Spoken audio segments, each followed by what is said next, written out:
Hello, world. Brian here again. So, I'd like to start by just saying always remember God in your life, always give Him the glory in everything. He is deserving of it, and this is what we should strive to do is just give Him the glory in everything in our life.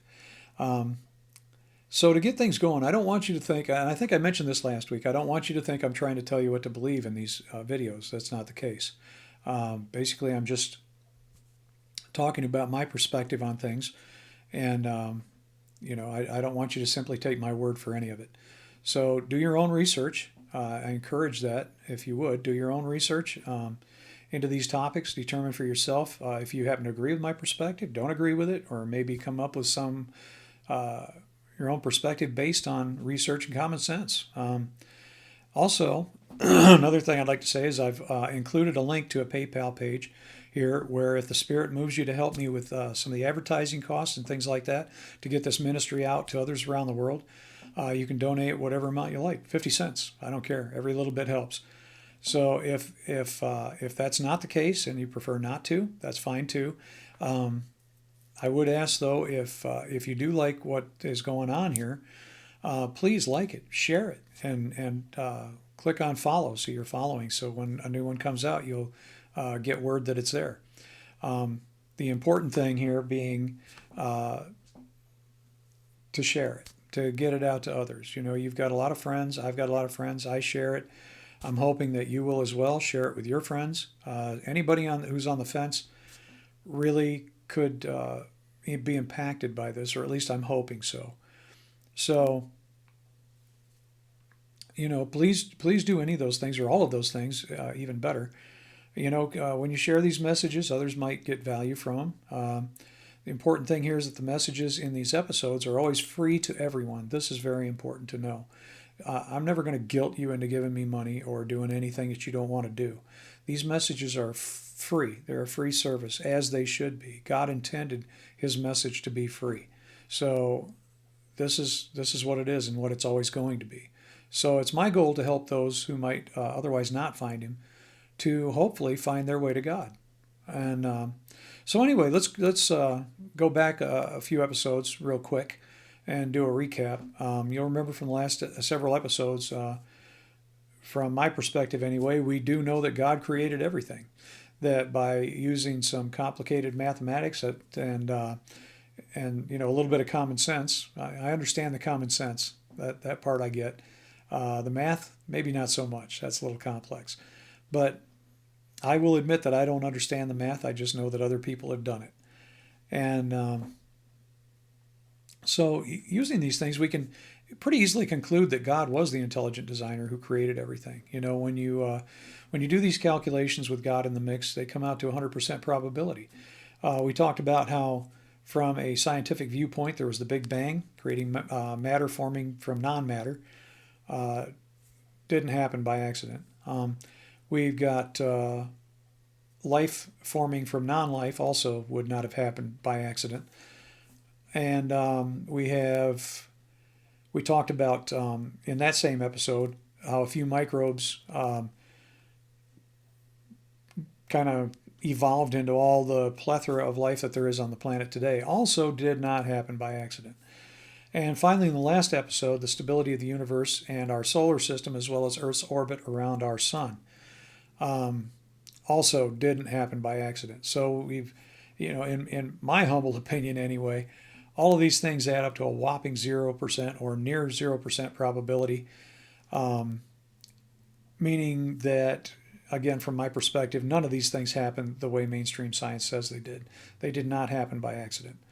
Um, it just, to me anyway, doesn't make any sense unless you consider that there was at least, at very least, some intelligent designer, or from the perspective of myself anyway, and many of us, the same God of the Bible is that intelligent designer. So, also, we seem to have a tendency to simply believe what mainstream science tells us without questioning what it is that they want us to believe. Now, the fact is that they're not always right. And many times the science that we get from them is politicized. So really not all that scientific at all when you think about it that way. So remember now from previous episodes, we did talk about questioning the science and not just following the science. There was good reason for that. Questioning the science has always led to innovation, to new ideas, new concepts, and the actual changing of mainstream scientific thought has come from people who questioned the science, not those who simply followed it. So let's get down to brass tacks here now. And for this episode, I want to talk about dinosaurs. Okay. Now, is it really possible that they could have existed the side mankind? That man and dinosaurs lived during the same time period, and that dinosaurs didn't live billions of years before mankind ever inhabited the planet? I believe that's not only possible, but that this was the case, that dinosaurs were on this planet at the same time as ancient mankind. Now, some of the reasons that I think this anyway, one of these reasons is legend. So we start off with the legends of dragons, because every ancient culture, every one of them has legends of dragons. All of them do. They have depictions of dragons in stone. It's all about dragons this, dragons that. There have been dragons in every single ancient culture on the planet. Now, so one of the questions would be, of course, where are these dragons now? We don't see them today. So where are they at now? So, and yet they were in all these ancient cultures. So who's to say that dragons didn't exist and that maybe they were actually dinosaurs? Legends have a tendency to get expounded on so that all kinds of different things, get added to the stories. But not necessarily when you get right back to the basics of the truth, which are hidden in there somewhere. There's nothing that says that these dragons couldn't have been dinosaurs. It's very possible that could have been the case. So the question then is really, did dinosaurs at one time live on this planet with mankind? And I want to have a bit of a closer look at that. So let's start with the Bible. Let's go there first. So we previously read, in a previous episode, we read from Genesis 1:20 through 25, and found that all flying animals and sea animals were created on the fifth day. When we're going to the 7-day creation, or 6-day creation story, and on the seventh day God rested, right? So the fifth day, flying animals and sea animals were created on that day. And all land animals, along with man, were created on the sixth day. So does this include dinosaurs?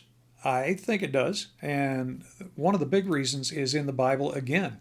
So we can turn to Job 40:15 through 24. This is where God's having a conversation directly with Job. Job has been under some serious duress, and he's not happy with things, but he never said anything bad about God.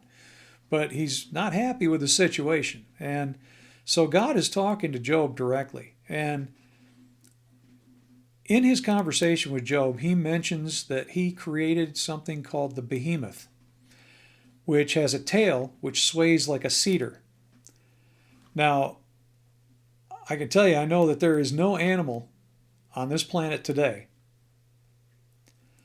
that fits this description, that has a tail as big as a cedar tree.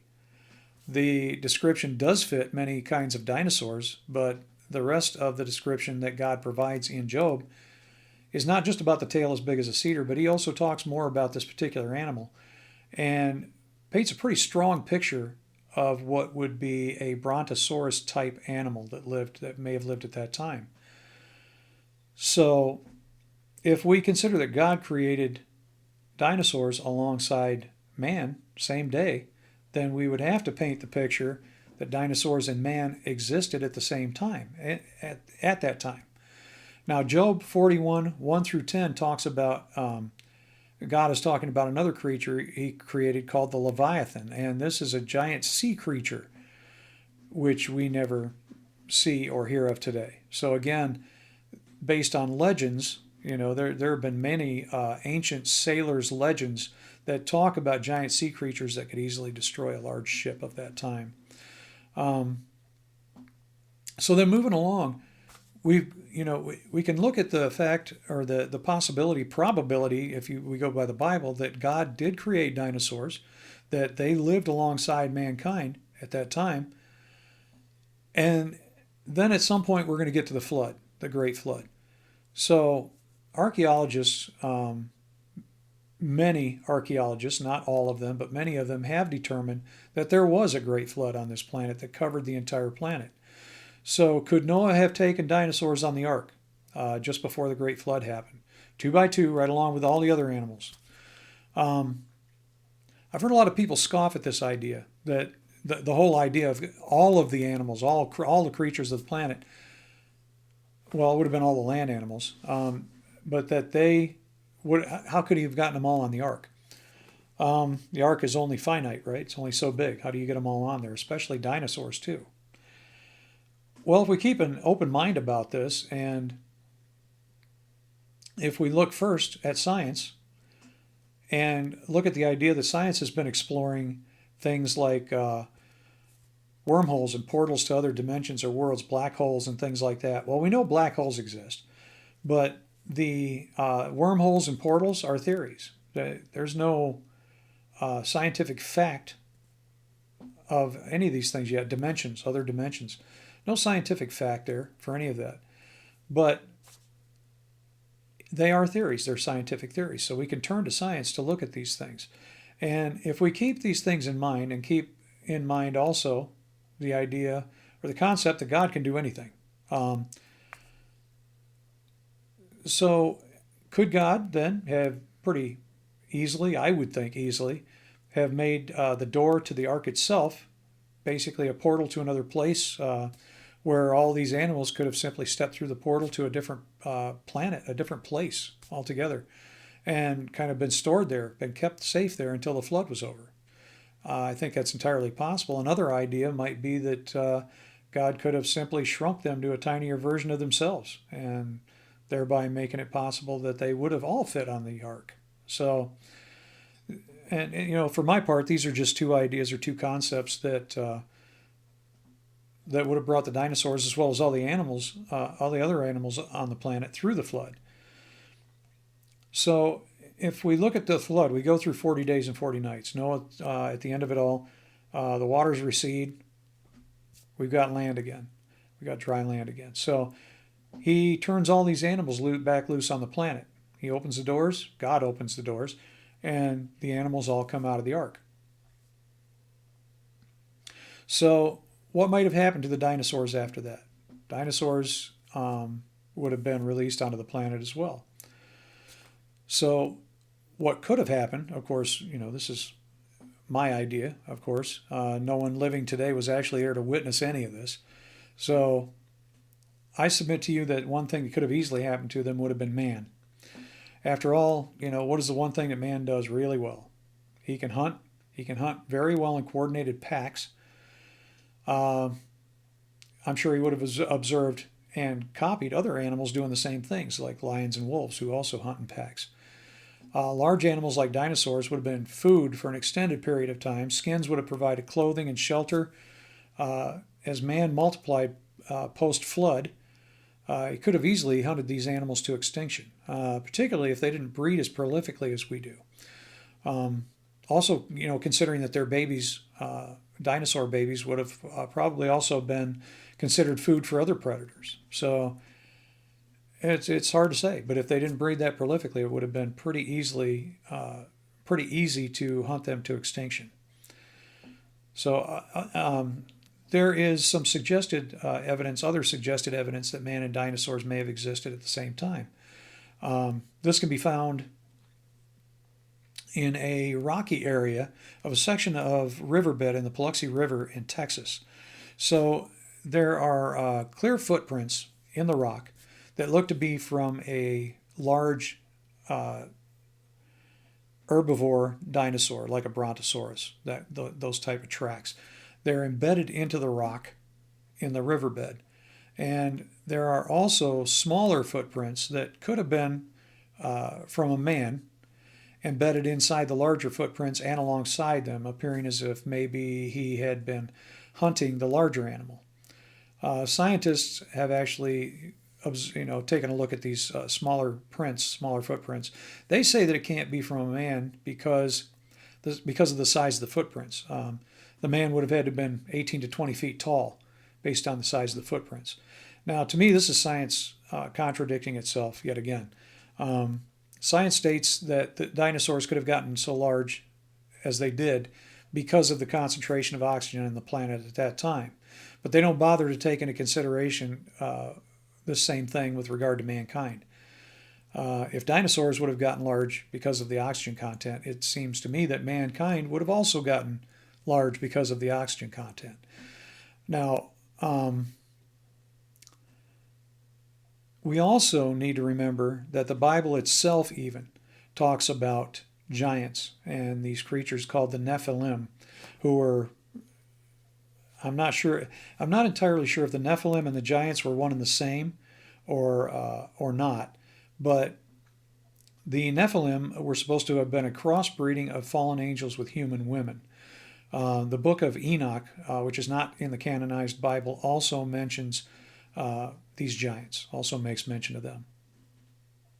So most of the dinosaurs, the great majority of them, would have been killed off during the flood itself. So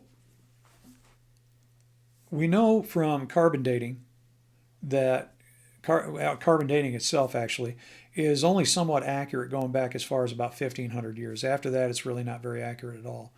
And kind of like all bets are off at that point.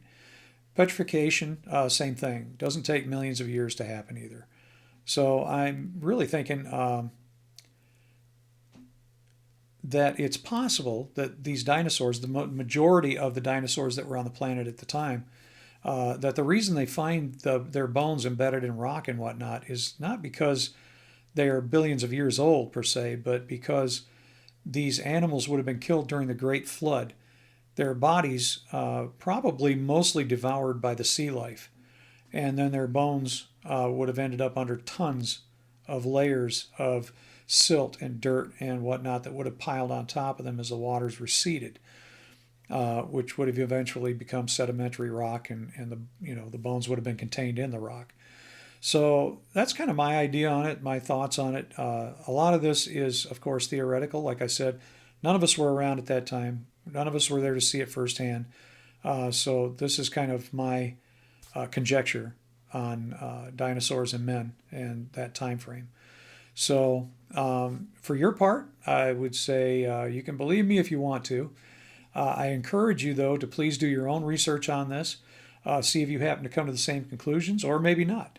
Only looking into it for yourself is going to tell you really what you want to know. So the next episode, I'm going to talk about the Ten Commandments. There's a lot to go over here. So I'm actually starting it with the next episode, and this is going to go on into multiple episodes beyond that. There's a lot to talk about with the Ten Commandments. Were these just part of the laws of Moses, the Mosaic laws that were dissolved when Christ died and was resurrected? Do they still apply today, the Ten Commandments? If so, do they all apply, or just some of them? So starting the next episode, I'm going to give you my thoughts on this and see what you think. So until then, be safe, be kind to others, love your family and your friends, and those close to you. Love God and His only begotten Son, Jesus Christ. So until next time, you'll have a wonderful, wonderful day. Happy Sabbath. Bye-bye.